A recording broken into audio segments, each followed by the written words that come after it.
going on, Jerome? So the Minnesota Vikings defensive line last year was solid at stopping the run. Harrison Phillips, Jonathan Bullard, Jerry Tillery. They did a great job there, but the three of them only combined for 3 sacks, which for your top 3 primary defensive interior players was dead last in the National Football League. So we got to get back to bringing some stank and some heat from that D-line so the Vikings don't have to blitz as much. So that's why the Vikings brought in sack specialist Jonathan Allen as well as Javon Hargrave. Also, the Vikings should and could partake of this draft. It was a very good defensive line class. Guys who can get after things, and love to see it, man. So long story longer, ESPN's Matt Miller and the great Jordan Reed, 2025 NFL Draft team needs depth chart holes and prospect fits. And in this one, they paired up the team with a need outside of round 1. And the Vikings, since they don't have a lot of draft picks, have to hit outside of round 1. Top 3 needs for the Vikings: cornerback, defensive tackle, and center. The Vikings won't have to reach for need in this draft for 2025 impact due to their $300 million plus free agent shopping spree. I mean, only like 110 of it is guaranteed. But the one position that still needs work is cornerback. The team's top 4 corners this past season were all on expiring contracts. Only Byron Murphy Jr. has been re-signed. Newcomers Isaiah Rodgers, and Jeff Okudah and holdover Mekhi Blackman aren't enough depth. I feel like they'll be okay. You know, the other positional holes are longer term. The Vikings' top 3 defensive linemen, Jonathan Allen, Javon Hargrave, and Harrison Phillips, are between 29 and 32 years young. New center Ryan Kelly is 32 on a short-term contract. So just check the box here. So cornerback-wise, so Kevin Collins talked about how Flores and him see Rodgers as a true 3-down cornerback, like full-time starter. So check that box. Murph, Rodgers, Blackman, Nudie McLaughlin year 2, Jeff Okudah. Good times, man. Also, in terms of Ryan Kelly, Kevin McConnell's already talked about Michael Juergens as potentially competing for that left guard spot with Brandel. So it makes sense that Juergens could and should be seen as a potential future replacement for Ryan Kelly at the pivot in a couple seasons as well. And then prospect to fill a need outside round 1, Omarr Norman-Lott. Omar's coming.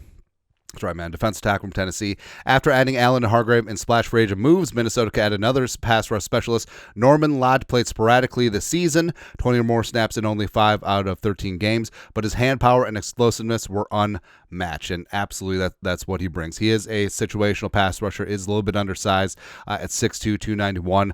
Started out at Arizona State, teammates with Jaden Daniels, good times. Then transferred to Tennessee, Rocky Top for the last 2 seasons. 27 pressures, 4 sacks for the Vols in 2024. Lightning quick first step, great hands, great feet, and he really is a 20 to 25 snap a game type pass rush specialist. Honestly, it kind of reminds you a little bit of Milton Williams when he was the 3rd round pick out of Louisiana Tech, joining up with the Eagles, then of course got paid with the Patriots this offseason. His scouting report from Lance Erline, NFL.com. Norman-Lott is an undersized interior defender who will need to specialize in penetration and havoc creation in a one-gapping scheme. He has plus snap quickness and is talented at reading and beating move blocks. He's a rangy run defender with a full tank of gas, but will struggle against downhill rushing attacks aiming at him.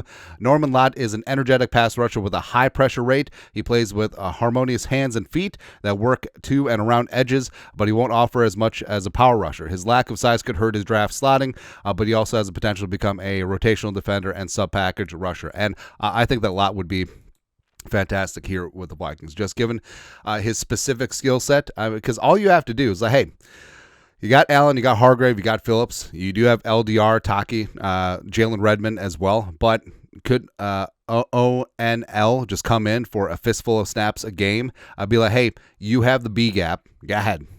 Just get after things. And I think that he could and should serve a specific role in this Vikings with the Vikings, especially in a role that the Vikings definitely need some help at.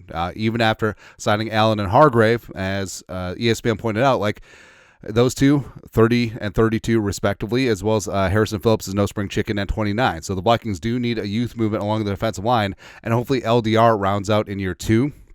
Same thing with Taki on the nose, but Omarr Norman-Lott just coming in, storming Norman, and just blowing up a gap and getting some pressure situationally. I love it, man. And if you're able to get Lott, potential late day 2 pick, maybe early day 3, He'll be in that mix. Like, it's really hard to chart where guys are going to go this year, especially in the day 2, early day 3 type mix. But wherever Norman-Lott ends up, he's going to be a contributor early and often, and maybe he'll never be a true 3-down player. Doesn't matter. Like what he does, it's valuable, and he's a one-trick pony. It's a hell of a trick. And just go from there, man. But your thoughts are thoughts. ESPN pairs up the Vikings with Omarr Norman-Lott outside of round 1. Let us know your thoughts, our thoughts, comment section. You guys are the best. You know what to do. Skol, production value.